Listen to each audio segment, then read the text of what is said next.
ఎన్నికల కోడ్ అమల్లో ఉన్న సజ్జల రామకృష్ణారెడ్డి, చంద్రశేఖర్ రెడ్డి అధికార వైసీపీ కార్యకర్తల్లాగా వ్యవహరిస్తున్నారన్న విమర్శలు వినిపిస్తున్నాయి. ప్రభుత్వానికి సలహాలు, సూచనలు ఇవ్వాల్సిన సలహాదారులు అధికార పార్టీ వ్యవహారాలలో జోక్యం చేసుకుంటున్నారు. అంతటితో ఆగకుండా ప్రతిపక్ష పార్టీలపై విమర్శలు కూడా గుప్పిస్తున్నారు. వీరి వ్యాఖ్యల్ని సీరియస్గా తీసుకున్న టీడీపీ నేతలు ఈసీకి ఫిర్యాదు చేశారు.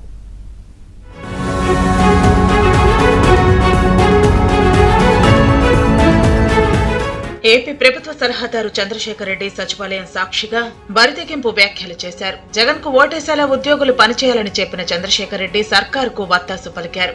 ఉద్యోగులు ప్రభుత్వంలో ఓ భాగం అంటూనే వారంతా సర్కారుకు పట్టం కట్టాలన్నారు. ముఖ్యమంత్రి జగన్ వాలంటీర్ గ్రామ సచివాలయ వ్యవస్థను తెచ్చారంటూ చంద్రశేఖర్ రెడ్డి స్వామి భక్తి ప్రదర్శించారు. ప్రతిపక్షాలు దీన్ని జీర్ణించుకోలేకపోతున్నాయని విమర్శించారు.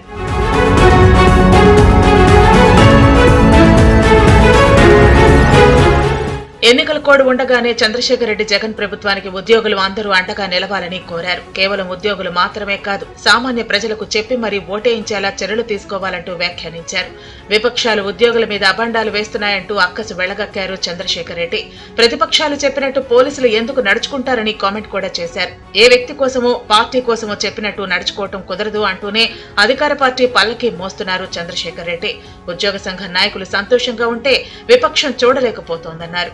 రాష్ట్రాన్ని బాగుపరచాలనేటువంటి ఉద్దేశంగా ఇప్పుడున్నటువంటి ముఖ్యమంత్రి గారు వాలంటీర్ వ్యవస్థని కానీ గ్రామ సచివాలయ వ్యవస్థను కానీ తీసుకురావడం.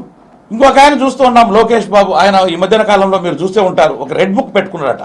ఎవరి కోసం పెట్టుకున్నాడో మాకేం తెలియదు, కానీ ఉద్యోగుల్ని ఎవరైతే ఇప్పుడు పోలీసు వాళ్ళు అంటే మీకు తెలుసు, గవర్నమెంట్కి ఇదిగా ఉన్నావు, గవర్నమెంట్తో ఉన్నావు అంటే గవర్నమెంట్ ఉద్యోగి గవర్నమెంట్లో ఉండకుండా అపోజిషన్ వాళ్ళు చెప్పినట్టుగా వాళ్ళు రూల్ ఫాలో అవుతారా? నోరు అదుపులో పెట్టుకుని మాట్లాడండి ఎవరైనా కానీ ఉద్యోగస్తులకు సంబంధించి. మాకు వ్యతిరేకంగా చేస్తారేమో అనే అనుమానంతో వాళ్ళని ఎలక్షన్ డ్యూటీస్ వేయొద్దంటావు, వాళ్ళని ఆ డ్యూటీలకు ఉపయోగించుకోవద్దంటావు, ఇట్లా చేయొద్దంటావు. నువ్వు చెప్పడానికి ఈరోజు ఉన్నటువంటి ప్రభుత్వం ఉద్యోగులకి ఎప్పుడు కూడా అండగా ఉంటుంది. నేను ప్రతి విషయంలో కూడా చూస్తున్నాను. ఇక మరో ప్రభుత్వ సలహాదారుడు సజ్జల రామకృష్ణారెడ్డి కూడా తన పరిధి దాటి రాజకీయ నేతల మాట్లాడుతున్నారని విమర్శలు వినిపిస్తున్నాయి. ప్రభుత్వ సలహాదారు పదవిలో ఉంటూ రాజకీయ నేతల, విపక్ష నేతలపై విమర్శలు చేస్తున్నారు. అంతేకాదు, ఎన్నికల కోడ్ను ఉల్లంఘించి వైసీపీ అభ్యర్థులతో సజ్జల భేటీలు, వీడియో కాన్ఫరెన్స్లు నిర్వహిస్తున్నారు. దీంతో ఆయనపై ఎన్నికల సంఘానికి టీడీపీ అధ్యక్షుడు అచ్చెన్నాయుడు ఫిర్యాదు చేశారు. ఈ మేరకు లేఖ రాశారు. సజ్జల రామకృష్ణారెడ్డి ప్రభుత్వ పదవిలో ఉంటూ రాజకీయ నాయకుళ్లా మాట్లాడుతున్నారని అభ్యంతరం వ్యక్తం చేస్తున్నారు. గత 5 ఏళ్లుగా ప్రభుత్వ సలహాదారులా కాకుండా వైసీపీ కార్యకర్తల ప్రతిపక్షాలపై విషం చిమ్ముతున్నారని అచ్చెన్నాయుడు ఆరోపించారు. ప్రభుత్వ సంచిత నిధి నుంచి జీతం తీసుకుంటూ ప్రభుత్వ ఖజానా ఖర్చుతో అధికార పార్టీ పనులు చేస్తున్నారని ఆయన అన్నారు. ఎన్నికల నియమావళి ఉల్లంఘిస్తూ మార్చి 18, 22న ప్రెస్ మీట్లు పెట్టి ప్రతిపక్షాలపై బహిరంగ ఆరోపణలు చేశారని గుర్తు చేశారు.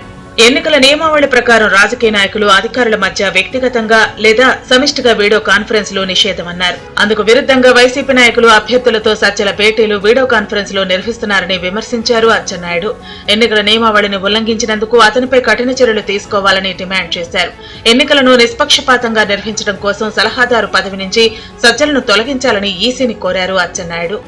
మొత్తానికి ప్రభుత్వ సలహాదారుల తీరుపై తీవ్ర విమర్శలు వ్యక్తమవుతున్నాయి. ఎన్నికల కోడ్ ఉన్నా సజ్జల రామకృష్ణారెడ్డి, చంద్రశేఖర్ రెడ్డి చేసిన వ్యాఖ్యలను ప్రతిపక్షాలు సీరియస్ గా తీసుకున్నాయి.